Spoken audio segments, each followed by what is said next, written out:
Hi everybody and welcome to the video and live streaming show. I'm John Lacey and I'm joined as always by Sam Proof. Today on the show we'll be doing our 2023 video creator holiday gift guide. So we're going to talk about some of the gear that we own, that we're excited about, some things I've recently purchased, and some things that are on our wish list as well. So it'd be great to hear from you in the chat. If you are watching live, we're going out to all the various places, and I never know whether I need to keep trying to make this happen or not. But if you are joining us live, do team hashtag team live, or if you're watching later on, you can do hashtag team replay. We'd love to hear from you in the chat. Sam, how's your week been? Good. Actually felt a little less busy than the previous child being sick week. Got some freelance work done. I actually organized a whole bunch of stuff. Yeah, took some interesting meetings. And we'll see. It looks like 2024 is going to be a fun year. What's up with you? It's been such a blur, and again, I'll talk about this in a little bit more detail in a moment, but I mean, the whole Black Friday, Cyber Monday thing, Yeah. like, I cannot overstate how flooded my poor email box has been this week. God. Yep. Yep. I reached a point where I just had to stop looking. Yeah, there was a lot. There was a lot of emails, and I think I took the opportunity to send out one of Cute. Or I don't know that I actually sent it out. I got real close to sending out Cute Avalanche's first newsletter, which was like, this is not a Black Friday email. But I think I ran into an issue and I didn't actually send it. But I was this close. We're getting there. Baby steps. Yeah. Just hello to Linnea Johnston, who's joining us over on LinkedIn with Team Live. I actually happen to have Linnea's book here, Business Gold. So I must admit I haven't had a chance to dive into that, but I am really looking forward to it. All about LinkedIn company pages. But today on the show, we are talking about video gear and for the video creator in your life. And if that is you, then that's absolutely fine. By all means, treat yourself, because I think it's really important this time of year. You know, and again, on the back of the whole Black Friday, Cyber Monday thing, this is not really about buying and selling stuff as such. It's really about supporting the video creator in your life. And if that person happens to be you, then that's totally cool too. Because I think not only are we reaching the holiday season, but we're also reaching the end of the calendar year. And I think it's really important to take a step back, reflect on all the things you've done in the last year. And, you know, if you have been showing up consistently, if you have been creating things, if you've been putting them out into the world, I think it's a really good opportunity to maybe reward yourself and maybe think about some things that'll make content creation more efficient, more fun in 2024, I believe, will be the year. I have no sense of time at this point. It's kind of ridiculous. But anyway, that's kind of where we're headed today. So we're going to be talking about some of the things that, you know, we use, we like, we recommend, and also things that we're excited about that maybe we haven't got our hands on just yet. But I think it might be a good place to start with video. And Sam, I might let you start this one off for us. What would you I just want to preface this that there's no affiliate links, there's no referrals, there's no sponsorships behind this. These are our honest opinions, and these are things that we actually like. And yeah, if you're not a creator yourself, but you know one, this is a great list. Video, man, it's all over the place right now, huh? So as far as the stuff that I'm actively using, almost 90% of my videos these days are shot on my iPhone. But I do still love my Canon DSLR, which is a pretty old school Canon, actually. God, I don't even remember. It's the EOS. So this is probably a 12-year-old camera at this point, 10 maybe. But yeah, primarily I'm still shooting most of the stuff that I'm doing on my phone at this point. So the thing that really kind of takes that to the next level is to get, like, you know, this DJI gimbal to make things a lot smoother when I'm shooting. I have a small pack of lenses. This is super cheap. You can get this on Amazon. I think it's like $20. And it's got, you know, like a macro lens and a wide angle lens and just a slightly bigger lens and things like that. And yeah, I don't know, John, do you have video things that you're actively using? I guess for me, like the thing that changed my life, and hello to Garen Belaney who's joining us in the chat as well, and it was actually him and somebody else on LinkedIn that recommended this camera that I've been using ever since, and it's the Sony ZV-E10. And it's such a, like, if you talk to a lot of video creators, a lot of YouTubers, it is the thing they cite. And the thing that I don't know, I find it so easy. And I must admit, I'm predominantly a desktop creator. I don't do a lot of things outside of this particular corner of my office.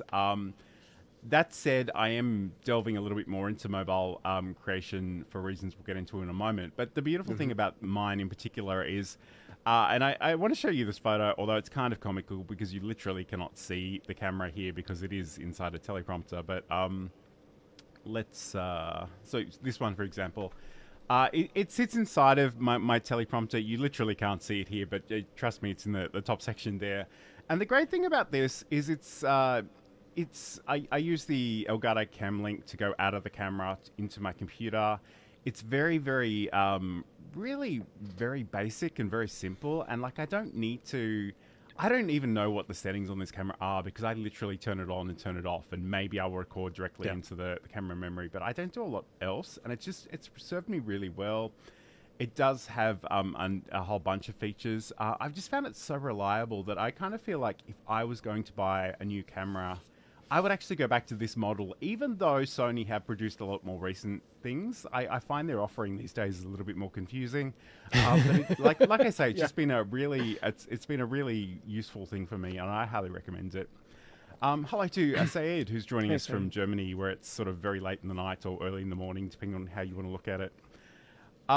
So I guess that is one thing. Although, Sam, you've sort of spoken about using your phone for a lot of things.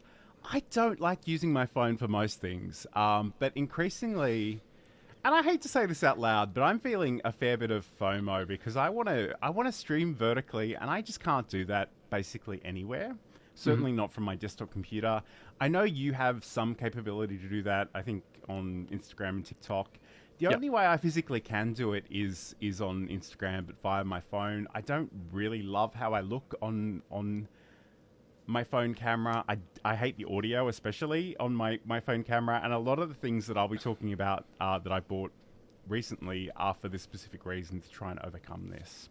Yeah, we'll talk about phone audio in a little bit, but I was gonna say like the sort of shift to me using my phone primarily, and for a long time I was the guy that, like, I had like a not a power shot, but it was some cyber shot. It was just, a point and shoot camera. And that was the ideal for me because I didn't have to worry about big lugging around all of the stuff. While I love the DSLR, it takes up a lot of space and I have to be constantly worried about, did I put that down somewhere?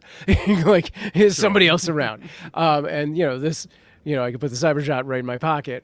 But as the world has caught up to the internet and I've taken on a lot more sort of UGC gigs and stuff, there's a lot more workflow that is through like mobile apps, which I absolutely hate, but you have to go with the flow, and that's what it is. And because of the nature of that, it's just easier to shoot it on the phone, edit it on the phone, and deliver it through the phone, as opposed to like shoot it on the DSLR, download the disc into the PC, and like edit on whatever, and then export, and then put it back onto the phone, which is a pain in the butt for an iPhone. Because I actually ended up having to do it the other night, and I was like, this is not easy, and this is why I don't do this. And that is why the shift to 90% of my shoots being on the iPhone directly. Absolutely. Just checking in on the chat. Hello to Waltstrong III from the Hey, Huddle, Walter. which we're actually scheduled to be guests on early next year, so that'll be exciting. So Walter is asking, have you tried using a monitor that allows you to turn it vertically and then record that way? I guess I physically can change, and I guess it may not be obvious from the teleprompter photo, but I can move the camera so it's in a vertical orientation. I must admit, my particular the unit that I have on the display unit, the Feel World display unit, is a little bit too tall, I think, to actually be used in the vertical orientation within the teleprompter. Although it's been a while since I changed that. But I guess the nice thing about this is that I can also use a phone in the teleprompter. So depending on what I'm doing, whether it's a monitor, whether it's a script, there's a number of different things that I can do that as well. Although I absolutely adore this next comment, and we have spoken about this before, but Walter's writing, I have 2 monitors that allow me to turn vertically. I have much the same thing. I've got my monitors on monitor arms, and I can literally swivel them around. And I usually have one in horizontal and one in vertical all of the time, but I do have the option of changing that up when I want to. And especially someone who does record a lot of screen capture tutorial type videos, that has been amazing when I start moving into sort of the TikTok and YouTube shorts and the vertical clips. Sayed is saying that people often forget about proper lighting. Cameras, just like the human eye, needs proper lights to see good. Yes, and we've got a segment entirely on that coming up, so we'll get into that when we get there. I guess before we get into some of the things that are on our wish list in terms of video, it's probably a good opportunity to think about what are some of the cheaper items that, might be stocking stuffers for people that just want to buy something for somebody in their life. I feel like and it's almost ridiculous how many of these things I own, but I feel like the quintessential thing is a desk tripod of some description. And these are all slightly different heights. They come with different accessories sometimes. But I find that I always need a number of these things to choose from because sometimes things will work better than other times. That's, Sam's got a number of ones that he's showing on the screen at the moment. There are so many of them. I guess if I go back to this photograph, the one in the middle actually turns into a bit of a selfie stick, and it has a little Bluetooth remote. So if you are sort of taking video or photos, that's a really nifty thing there as well. That chrome one, that's on my wish list. That's what I want. We actually, specifically for the kitten cam, are always looking for something that's based on what I can tell roughly about that height. We were using this guy for a little while, but it's a little too high. I need something that's a little smaller but sturdy.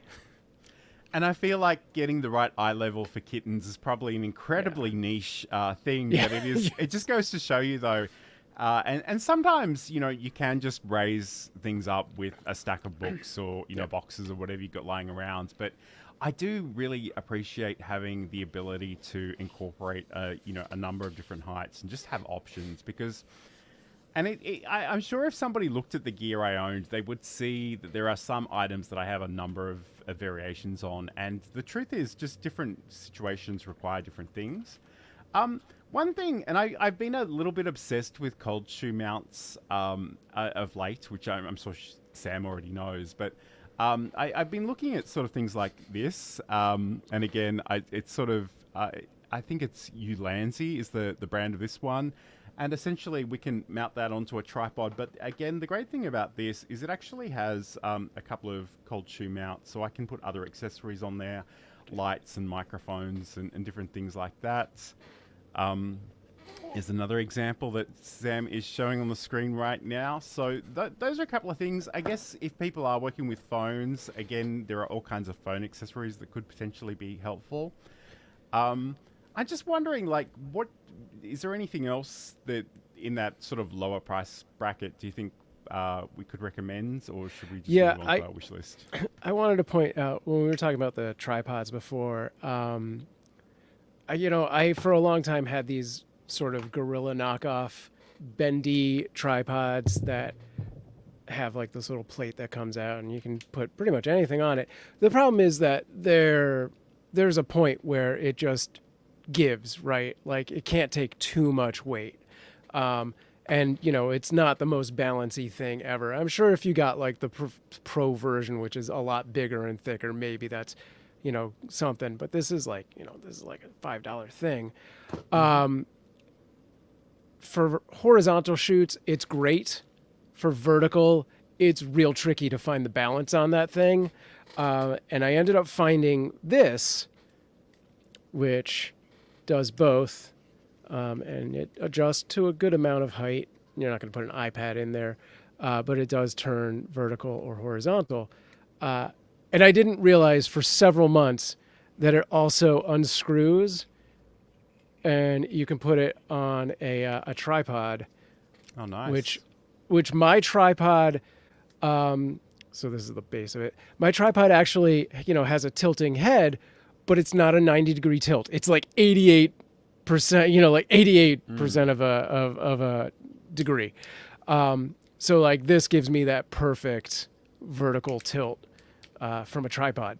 So yeah, I love this little guy. And it's, it's 3 inches. I can take this in my pocket and it goes wherever I go. So whenever I'm shooting like restaurant review videos, this thing's definitely there.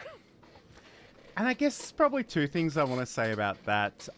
First of all, it's important to sort of match the quality of your tripod with the weight of your camera.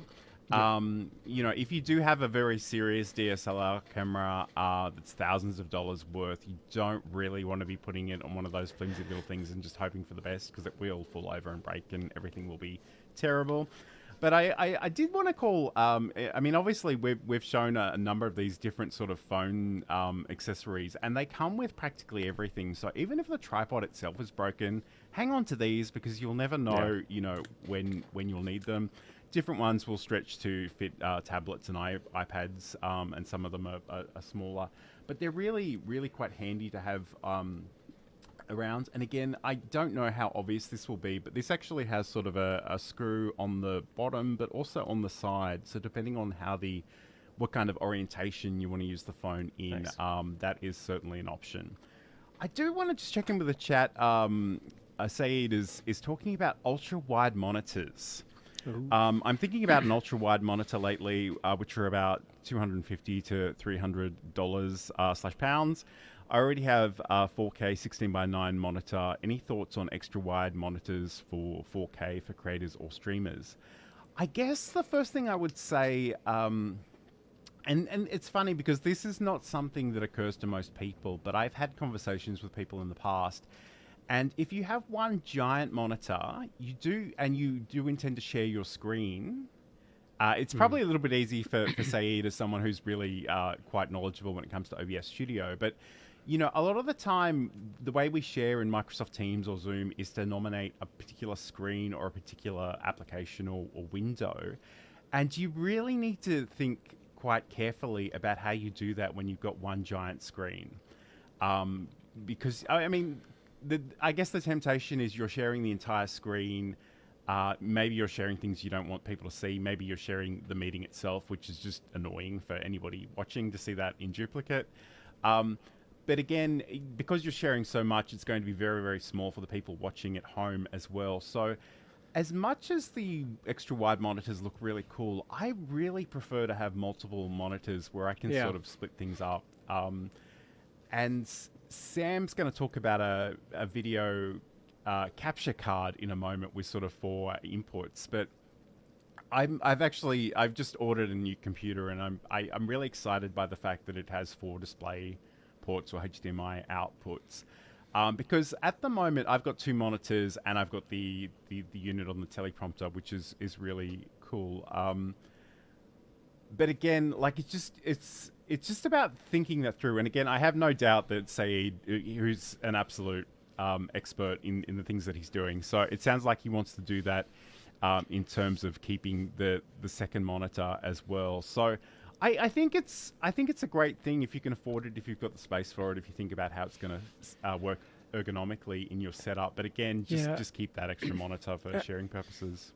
I feel like, if you're using it for like video editing or Photoshop, maybe a live streaming OBS experience, like on the production side, I would have to play with one to see if it fit my needs. My inclination is the same as yours, where I'm like, I would rather have 3 or 4 monitors, and then I can be like, this one's for chat, this one's for OBS, this one's for playback, whatever it is. But maybe. I could maybe see myself using a widescreen one, but definitely for editing and Photoshop. Yeah. Absolutely. And I guess the other thing too is if you do have an extra wide monitor, depending on your operating system, I know Microsoft Windows has Microsoft Power Toys, and it actually has something called Fancy Zones where you can sort of create snappable regions on your screens. I use that all the time. I think it's amazing. But anyway, we've been talking for quite a long while. So let's what I want to do really quickly, because we have been talking. We're going to talk about our wish list items, but before we get there, we did ask Garen Bellini on last week's show what he was excited to perhaps receive soon, or for Christmas or next year, and this is what he had to say. Actually, just briefly, next week on the show, we're going to be talking about a gift guide for video creators, and I'm just wondering, is there a piece of gear that you might secretly wish that Santa or, I don't know, maybe Juno gives you this year for Christmas? Yeah, Juno, you listening? That Elgato teleprompter sounds really nice right now. I think that's going to be. I think that's going to be a big for those who are maybe content creation, everything like that, and trying to make something look natural. I think that teleprompter is going to be a huge thing. I'm a huge Elgato fan. I love what they're doing, so I think that's going to be the 2024 thing to get. Juno, you see? Let's see. Hopefully. And I guess we can't talk about teleprompters without acknowledging the fact that Elgato have released one. The only thing I am hearing from people is it's really hard to physically get their hands on one. They're on profound back order, so keep that in mind. But I love the fact that Elgato, as a company that appeals to a lot of younger people, a lot of gamers, like they're considering a teleprompter as part of their setup in a way I don't think they ever really did in the past, because there was a sense that they're just for news readers and for people reading scripts, and I think their application, the way they've set it up, is really, really thoughtful. So again, that would be a very nice thing to own. Yeah, I don't think the teleprompter is like high on my list of things, but if like one dropped on me, I'd be like, yeah, I would immediately bring this into my workflow. I might not be using it for scripts all the time, but I would definitely have like either this broadcast window open so I can just be looking at you and talking to you, or my chat window open or something like that. I think those are immediate, use cases for a live streamer and that teleprompter. Absolutely. So let's turn our attention to some things that maybe we might like to own in the future. I'm going to start with this little contraption. And it's so beautiful. It's not particularly cheap, but it is the DJI Osmo Pocket 3 for moving moments. So this is basically it's a portable camera. It's sort of got a lot of the gimbal functionality built into it. But essentially, you can grab this. You can go, if you flip that little screen that you can see on the image in front of you, you put that into the vertical position, it starts filming vertically. If you have it in the horizontal position, it films horizontally. You can also have external mics, which is really nice for a camera like this, where maybe you're getting quite a scenic wide angle shots where you're some distance away, but your audio is coming in clearly. So that's a really nice thing. Sam, talk to us about this HDMI input card. Sure. Yeah. So I am all about multi-camera live streams. I constantly do productions that have as many cameras as I can put into the ports, which is more than most computers want to handle. So this is a PCIe card that will take in 4 HDMI inputs, and they will feed right into OBS and let you switch them as if they were individually plugged into your PC, allowing you for a multi-camera HDMI production. So right now, most of my productions are like 1 HDMI and like 6 USB. And there is definitively a, noticeable quality difference as you switch between cameras. This would allow for 4 identical HDMI cameras to be put in, whereas most USB cameras, you're limited to 1 instance of that camera because of driver issues and incompatibilities and things like that, which I learned the hard way, where I was like, God damn it, why can't I do 2 of these? Even with like the what is it? That little capture card, the Elgato Camlink, you can only really have 1 of those going. You can kind of futz with 2, but it gets weird fast. Sure. So yeah, this kind of gets past a lot of that issue. So you have consistent quality. And it looks like we've got a vlogging camera here specifically too. Talk to us about this one. While your DJI Osmo is awesome, and I wouldn't say no to that showing up at my door, this PowerShot V10 is a little cheaper from what I recall. This is around $300, I think, whereas I believe yours was close to twice that, maybe.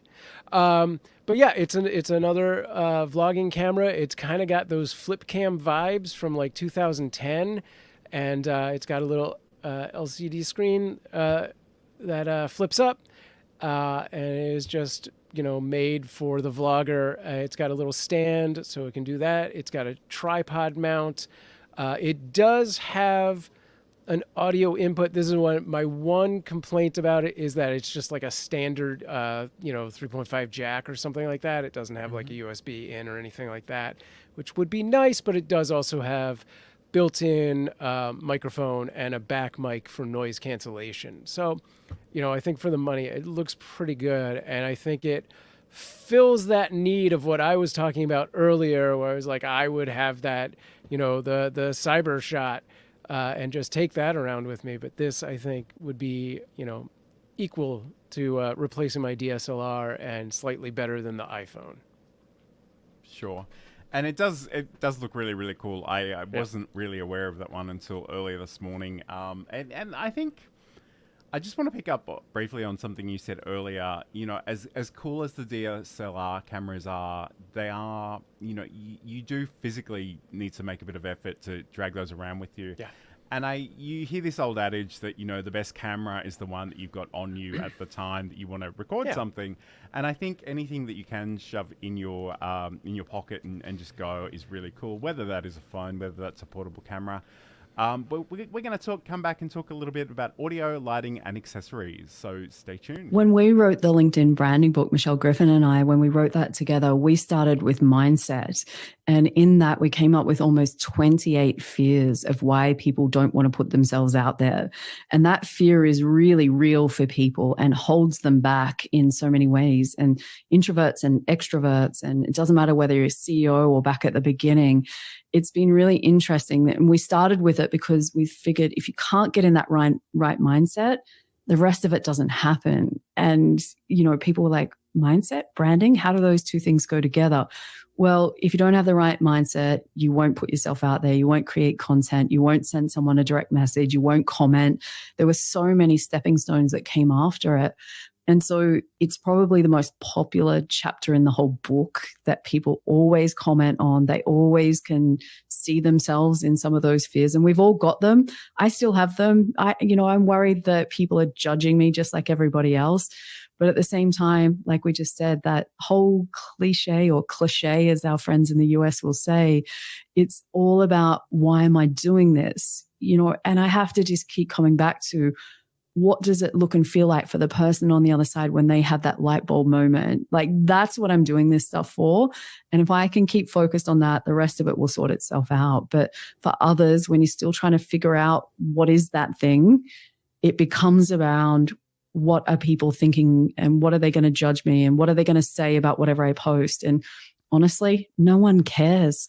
For as much content as I put out there, I'd be crazy to think that actually, people care about it as much as what I do. They just don't pay that much attention. And as much as we'd love them to pay more attention, they don't always do that. That's Michelle J. Raymond talking on my podcast, Build a Presentation Muscle, which you can hear more about over at johnlacey.com. And I've actually grabbed a copy of her book as well. So it's Amazon have done pretty well out of me this week, I have to tell you. But this is the video and live streaming show. Today we're talking all about our 2023 gift guide for video creators. We've spoken about video a little bit, but let's turn our attention to audio. So, obviously, I think the thing we need to acknowledge up front is you can physically see the microphones that we're talking into right now. I'm completely blanking on them. Sorry? I said, and you can hear the slight difference. So there is definitely a price difference here, and I've got the Shure SM7B, which I like. The main thing I like about this is that it's a very quiet microphone, And as someone who lives in the suburbs of Australia, there are people mowing their lawns every single day, and seemingly every moment of every waking day in this street. And the great thing is, even though I can hear it through my headphones, you usually won't pick it up on this microphone. So that's the main reason I love this. I completely forgotten the name of the model of mic that you have, but you might. Well, have John, it's handy. the Samsung Q2U. It is, yes, and it's XLR and USB, so I think that's awesome. It is a slightly cheaper mic for sure than the Shure, or any of the Rode products really. But it does a good job. Compared to the mic I was using before, it was 100% better. So yeah, it's a good. I would say it's a good starter mic. Yeah, and I guess one of the great things about it is that it is a little bit cheaper, but also it has USB and XLR capability, so that gives you a number of options as well. I should say, I don't think there was anything inherently wrong with the previous microphone Sam was using, but it was a condenser microphone, so it was picking up a lot of the high frequencies. And at the risk of, damaging the illusion, Sam is basically in a garage. So it's not particularly well treated for that audio. But anyway, let's start out. I'm an arm's length from a PC that's fan is actively loud right now. Mm-hmm. And it's funny, in some ways, I think the biggest thing that can make a difference in terms of audio to a video or a stream is just to physically have the microphone relatively close to you. Yeah. It's funny how many people will buy like a Blue Yeti and they will put it a meter away from themselves on the desk, and it'll capture all the room noise, but not much of the person speaking. Yeah. But let's turn our attention to microphones. And it's funny, in some ways, the microphone I'm going to talk about right now, it's not a particularly new microphone. It's been around for a really long time, but it's also been on my wish list for seemingly ages. And that is this one here. It's the Video Mic NTG from Rode. And it's basically an on-camera shotgun microphone. So, if you do want to attach it to a camera, and it certainly works with the Sony ZV-E10, that's an option. But it also has USB capability, which is really, really awesome as well. I don't know if people know this about me, but every now and then because the green screen is such a big part of my setup, I become obsessed with the idea of having a green screen microphone that you can't see.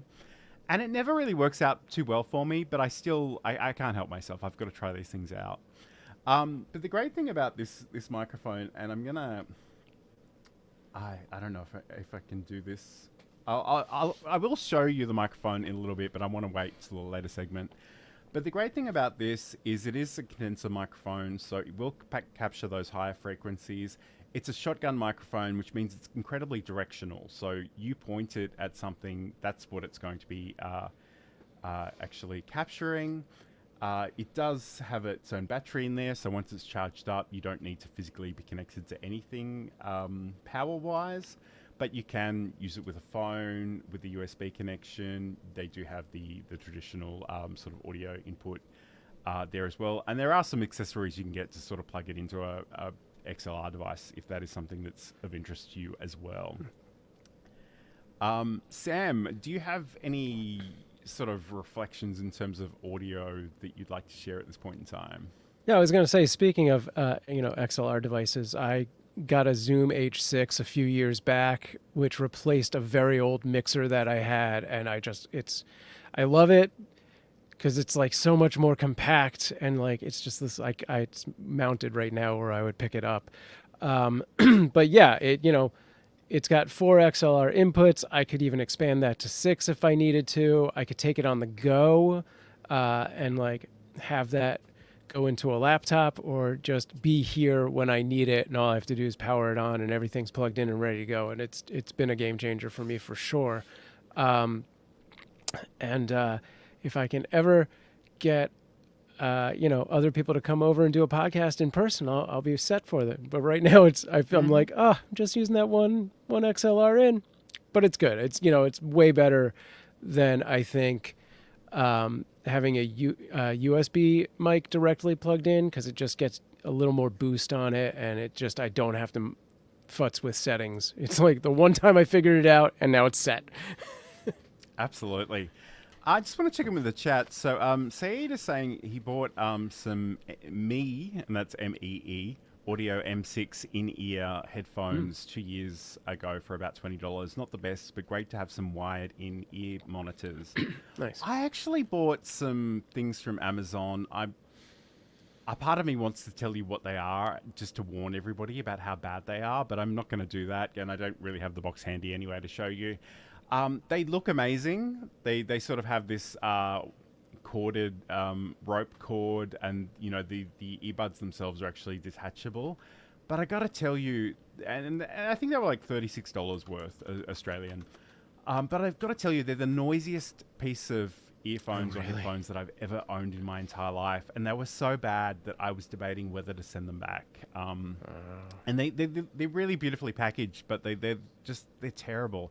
And I kind of thought, admittedly, there's a lot of different things happening with my personal audio setup, but I've tried them on all kinds of devices. They're just woeful. I am not an in-ear person. I will take these big, bad, cans any day. These are Audio-Technica. It's just a logo, so it really isn't going to tell you much. Oh, actually, there you go.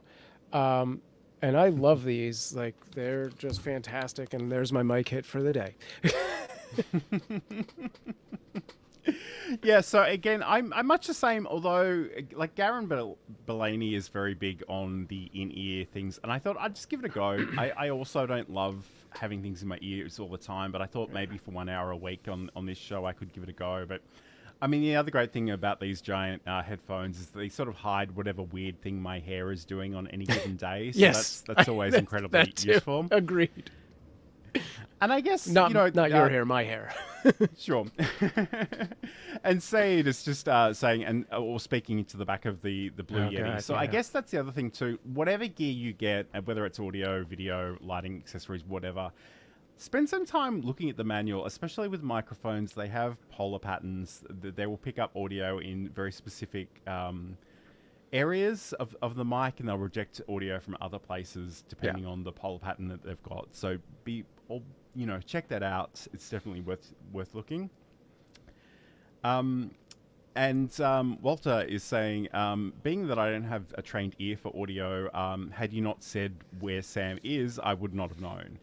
And I must admit, like, even my criticism of Sam's earlier condenser microphone, it's only because I was in editing software and it was normalized and I could really hear the background when he wasn't talking. And if you're really, really bored and you go back into our archives and see some of our early shows, it's a little weird, and we've come a long way, and I think that's awesome, and I think we should celebrate that. But yeah, I mean, start with whatever you've got, and take it from there. And hello to Doug Lehman, who's joining us over on LinkedIn. Great to have your company. So today we're talking about video gear for content creators, and really our Christmas guide or a gift guide for this year. So let's talk about very, very briefly, because clearly we love to talk about gear, and we've already, we're more than halfway through the show and we've only got through 2 segments. But very briefly, I just want to mention, like, there's this contraption. So this is actually, I don't know, you probably can barely see that with my lighting setup. It's a little glossy. This is, it's basically just a thread adapter on a key ring from Rode. So essentially, if you've got different mics, mic stands that you need to have an adapter with, that can be really useful. I've also got, I mentioned this earlier, I've got a lot of cold shoe mounts. So this is the dual cold shoe mount from Rode. So again, I could potentially put this on top of a camera and have a microphone and maybe some lighting there as well. Relatively inexpensive types of things that are out there. And again, even some cheap headphones, but again, just make sure they're not the ones I found on Amazon, although... Yeah. If you have concerns about that, reach out to me privately. I will tell you what they are. But anyway, let's talk about, I don't know, Sam, if you had a wish list item here, but I certainly did, and that was the Rode Wireless Pro. Yeah. So these are these wireless mics that you've seen earlier versions of these, no doubt. They're kind of little boxy things. This is the latest version of this. It comes with little lapel mics that you can plug in. It has 32-bit float, so you can actually adjust the volume after you've done the recording, which is magic. I don't completely understand, but it's really cool. It comes with time code as well. So if you're syncing awesome. audio recordings to something that's happening on video, that's really, really awesome. Yeah. It's such a beautiful, sophisticated thing. The only reason I didn't buy one is just because I don't really do stuff out in the wild. I'm always in my office when I talk about stuff, but especially if you were doing a conference talk, you could literally just have that pinned to your shirt. You could give the talk. It can record either to the receiver or to the module that you're actually wearing on your person, or both potentially. And you'd have a recording of that you could use in podcasts and things like that, which I think is just amazing. Yeah. Did you have any wish list item there? Yeah, so kinda. Like those are fantastic, and I would love those as well. But for the frugal person who needs some wireless lavs, this is actually on my wish list. But I already have these, which are it's this generic. There's no brand. There's 20 like different versions of this on Amazon, and it's just a wireless lav that goes in your phone. But the particular one I have also has both a USB-C receiver as well as an adapter so you can plug it into a traditional USB for your PC. I've tested it on my phone, my PC, my Mac, and it works great on all of those. And it's just this little thing. You've seen this on TikTok a million times where people are like, why am I holding this? It's supposed to be clipped on. And I love them. And I'm like, I kind of early on messed up the phone adapter because I'm a dumb and I forgot it was on there and dropped my phone while it was still in there. So I just need to replace that. But it actually came with exactly that adapter for the USB-C, which is awesome. But I would like to just have a second set to have just in the car at all times. Because there's been so many times where I'm like, oh, I should be shooting this. And I guess I'll just do voiceover later because it's not going to be worth using this audio.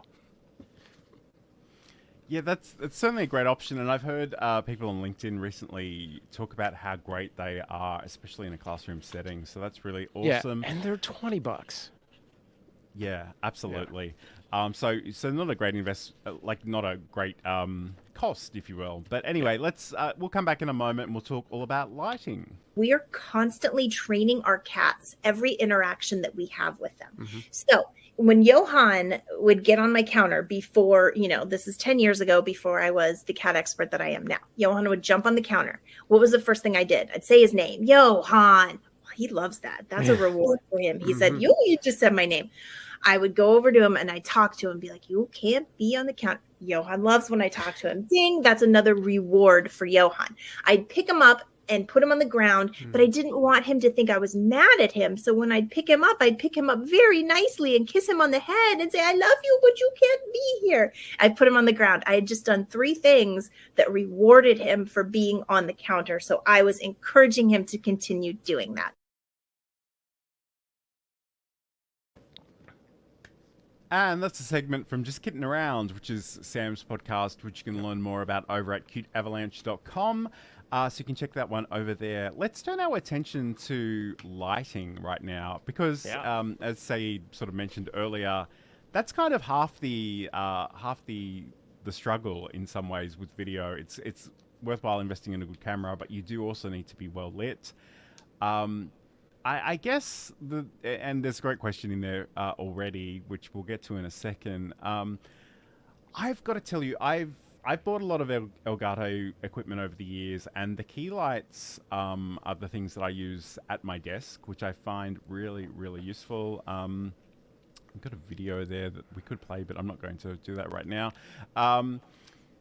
I'm sure I have a photo where you can sort of vaguely see these in the backgrounds, but okay. So this one, for example, I know they're not the most focal point in this photo, but essentially to the left and the right of the camera with a teleprompter, I've got these. They're actually sort of connected to the back of the desk, and they're quite flat. So this desk is almost up against the wall, and it's still not a problem if I raise my standing desk or bring it down. So I found those really useful. They are Wi-Fi devices, so they kind of, you need to turn them on with software or an app on your phone. Because I don't really want to stream via Wi-Fi, because potentially that could be, a less stable connection than being physically connected. I don't actually want to use Wi-Fi on my streaming computer. So essentially I just have an app on my phone where I can turn them on. I can adjust the brightness. And candidly, I've never used more than 4 or 5% of the available brightness to me. They are really, really bright.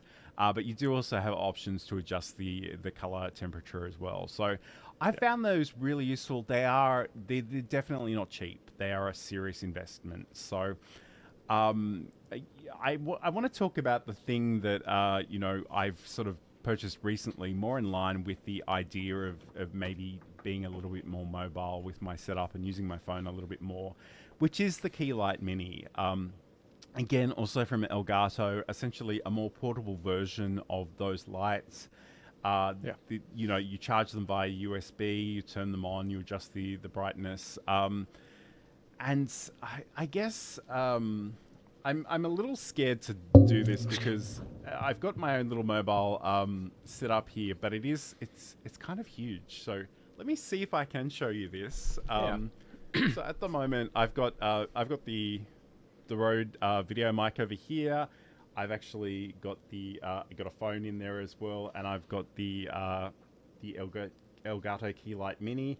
This one is actually from Newer. It actually has a couple of handles. You'll see that the video mic is on top of the handle on this side, and I've also got one at the top. I did purchase another Elgato sort of mounting option over here for this, because I must admit the thing that surprised me about this when I first actually got it was that the mini version is a lot bigger than I sort of expected it to be. Which in some ways is great because you do have a lot more LEDs. You can certainly brighten up the scene quite easily, but I had to sort of think about how that was working as part of that desk rig mount, if you will. And I guess we'll talk about this in the next segment a little bit more, but for me, I love the idea of having rigs and having things that are all together. We've spoken about my desk setup in the past, and like I turn the lights on, I turn the camera on, I turn the display unit for the teleprompter, and I'm ready to go live or record really at any moment. So that's been really, really useful for me. I guess let's check in with this comment that Saeed was mentioning earlier. So any thoughts on budget softboxes like the ones by Newer compared to the Elgato Keylights? Okay, I just turned that on. Yeah, never mind. There we go. Okay, so I must admit I've only used the Elgato things, but I guess the thing. Well, so I have softboxes. I have traditional production softboxes. So this is the difference. And I have the space for them, and John doesn't. But yeah, I think. I'm pretty happy with my softboxes. I would, in certain situations, prefer those Elgato Keylights. Like in the kitten room, we just have an overhead light. We don't have any production lights. So having something wall-mounted, basically, would be helpful for specific things, like when we do chats on screen. In my own setup, the amount of space it would save is like... doesn't really change much in my setup. Gives me a little space back in the garage, although one of those lights is actually hanging from the ceiling while the other is floor mounted, and it's a place where you can't get to anyway. So I'm like, I just saved, I don't know, $200-300 by not having those. These are good. Yeah, and I think as long as you've got the space for them, the softboxes are a great option. I guess the other thing that I kind of, and again, I cannot overstate the price difference here. So as great as the Keylights are, they are expensive. Yeah. But I guess the other thing that I sort of personally benefited from is the fact that they do, and again, this photo may not be the greatest one. Let me just show you the other one again. Because the Keylights essentially have the multi-mount system here, I've been able to actually mount my teleprompter and my camera. That's pretty cool. Actually off these things as well, which has been another benefit. And again, I feel like I talk about this a lot, but I can't overstate how useful it is to have things that are physically off my desk and, at the right position, because before I had this set up, there was a lot of, you have the desk tripods and they can be really, really handy, but, you just spend your whole life making sure that things are in the right heights and that, if you grabbed a book from the pile that is holding them up, that you make sure you put that back before you go live again. So... depending, I mean, clearly they're both good, but I guess the other thing too is when I started, and we've spoken about this on the show, I literally just had a desk lamp with opposable neck that would just shine light directly into my face and eyes, which after an hour of being on camera was a little bit painful on my eyes. But I think the underlying point is a little bit of light can make a world of difference. And again, if you're working in daylight, if you've got a large window, you can think about positioning yourself in front of that. But again, there are selfie lights that are very inexpensive. There are all kinds of lighting options out there. I guess it's just really important to think about how powerful they are and how large they are in terms of their ability to light you well. And especially, you kind of need the lights near you, again, a little bit like the microphone situation, but outside of the shots. So, whatever you need to do to make that happen. Do you have any other thoughts, Sam, before we move on to the next segment? Yeah, aside from sort of, lights that are actually doing a job of lighting you up, I think I am, inclined to buy a whole world of LED things that do different fun nonsense that I can trigger based on stream events and things like that, and run from my Stream Deck. Govee and a few other companies have, these are just strip lights, but they have a variety of styles of lights, and every time they release something, I'm like, oh, how can I use that? And I'm like, I want all of the stupid products that Govee makes, and they're a problem. So there's that. Oh, and speaking of... Yeah, go on. I should say, though, a lot of people do have this LED light set up in their scenes, and that's totally cool. Like, it does look cool, but I do find a lot of people are doing that, and it's, after a while, it sort of looks all the same to me. And obviously, my setup is very much informed by the fact that there's a green screen behind me at all times. So it doesn't make as much sense for me, but every now and then I will see like somebody that's got a curtain of LEDs behind them, and it's just programmed to do all kinds of animation. And at some point I stop watching and listening to that person, and I just tune into what's happening behind them. And maybe that's just me. Maybe I get distracted easily, but yeah, it's certainly something to keep in mind. I have a feeling I know where you were going before I interrupted you, so I'm going to put this graphic on the screen. And this is an on-air sign, and Sam's got a much fancier one, but I just wanted to mention this. This is from Kmart Australia, and I think it's a grand total of like $20. And I know some people, will, like Sam, will use them as part of their set, but I literally just have this outside my door, and when I go live, I turn it on. And it's basically a sign for other people in the house not to disturb me unless the house is on fire. Yeah. But you've got a much more elaborate thing happening behind you. Can you talk about that one briefly? I mean, I don't know if it's that elaborate. And honestly, it's only behind me because coming in 2024, I am going to be selling them. I've teamed up with a local creator, engraver producer guy, and we're going to be selling those. But yeah, I would also put this on, somewhere where the rest of the family can see, so that they don't do what they did like the last couple of weeks, where they just run in and start talking to me while I'm like trying to be in the midst of a conversation with John and someone else. But yeah, this particular one, it does have multiple color settings. I'm going to control it through a remote right now, but we're looking at the ability to attach it to a smart Wi-Fi.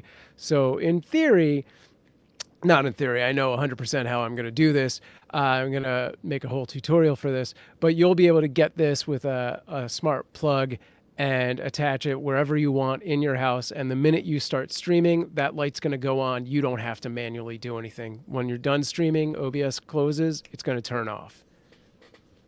Nice. Hi to CG, who's joining us in the chat as well. We're running so far behind. We're going to just skip straight into the last segment, Sam. So let's talk about accessories. obviously, I honestly feel like I showed most of mine already. Yeah, well, I mean that might work out well. That's Again, fine. I've got to tell you that I am, and it's always a bit dicey, but I am kind of obsessed with my little streaming rig at the moment. So I haven't really had a lot of time to actually try using this yet, but I am excited to give it a go. But I guess there are a lot of things that might be less obvious in terms of cables and adapters and connections. Like there are all kinds of great things out there. I'm trying to remember what I had listed on my lovely little list here. Yeah, I mean, we talked about cold shoes, and you have clamps on the list. Yep. I think a USB hub is definitely an upgrade everyone needs to get pretty early on if they're going to do any kind of live streaming. This, for mainly video production, has been something that I have needed time and time again. This little thing that looks like a standard flash drive is actually on one end, connects to your iPhone, and the other end connects to a computer. And the beauty of this, for those with older phones that don't do all the cool stuff that the brand new iPhone does,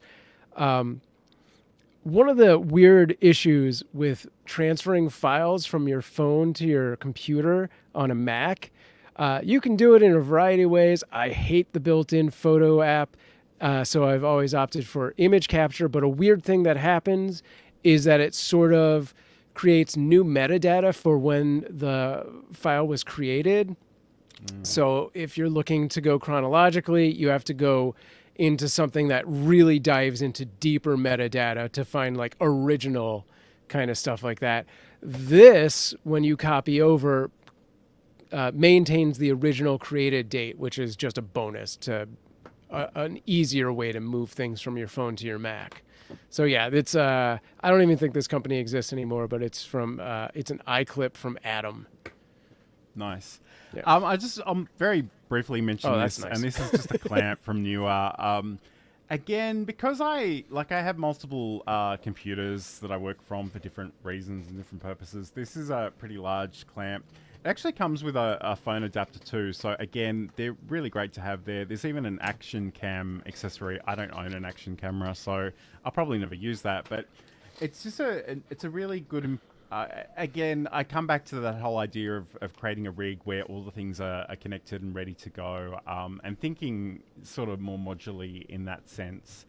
But I mean, obviously, there are all kinds of weird and wonderful things that you can do. I love the idea of the USB hub. Again, my new computer will have enough sort of monitor outputs, but at the moment I'm using another one just to have that third display.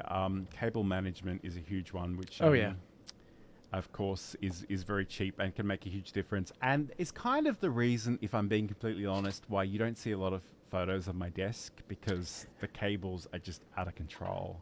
I have a lot of talents, but that is not one of them. Yeah. So anyway, we hope this has been helpful, whether you're looking to purchase for yourself or someone in your life. We'd love to hear from you. If there is something you've purchased that you love or that you're interested in maybe getting later on down the line, that would be really awesome. Just leave a message in the chat wherever you happen to be watching this. Don't forget to like and subscribe wherever you happen to be watching this as well. We'd really, really appreciate that. And I do find that if I ask, people are more inclined to do that. So make sure you do that as well. But Sam, as we start to wrap up, where can people learn more about you and watch your content and all that good stuff? Yeah, head over to samproof.tv and you can find all of my social links at the top left there. And you'll see me streaming on Twitch and YouTube throughout the week. And if you haven't gotten your fill of cats this week, head over to cuteavalanche.com and find some cute cats to watch. We have a 24/7 kitten cam, and you can switch between a variety of cameras. Nice. And if you want to catch up with anything I'm doing, you can head over to johnlacey.com. There are a whole bunch of social links at the bottom of that page, and there are articles on OBS Studio and content creation more generally. And hopefully I'll get a chance to add some of our more recent shows to there shortly. So All right. We do. It's a bit of an open-ended question, but I'm going to try and tackle it before we wrap up. Walter Strong the third. What would be a good docking station you would recommend? I guess my feeling is you kind of think about how many inputs and outputs, like how many USB you need, how many display ports you need, and how many are on your computer. So again, it's a really hard one to answer, but Walter, by all means, if you've got a better sense of what you're looking for, we can probably research that together. Just drop me a line. But I mean, I used a number of different Dell, because again, without going into a really, really long story, I used to be a face-to-face IT teacher, and I would take my laptop and I would have all the cables with me, and the ability to sort of connect to another computer or another monitor, or even an electronic whiteboard half the time. It's really useful to have a number of different options, but again, it just depends on what you're doing.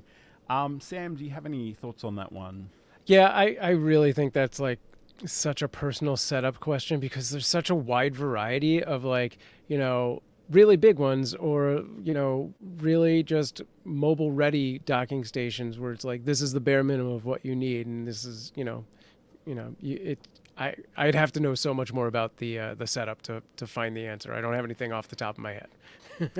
The one thing I would say, especially if it's not a mobile setup, is find something that has its own power.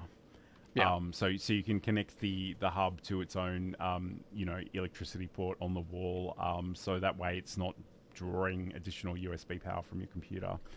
But yeah, there are so many options out there. And again, think about what you're actually looking for, and maybe make a bit of a list before you start diving into that one. But thank you so much to everybody who's been in the chat. It's been great to have your company today. We'll be back next week.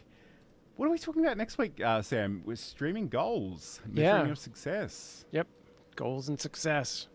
Look into the future and the past, Nice. I guess. Yeah. Yes, a little bit of both. All right, so we're going to be doing that next week, so look out for those invites. And we look forward to your company then. Have a great week and a great weekend, and we'll talk to you again soon. Bye, everyone.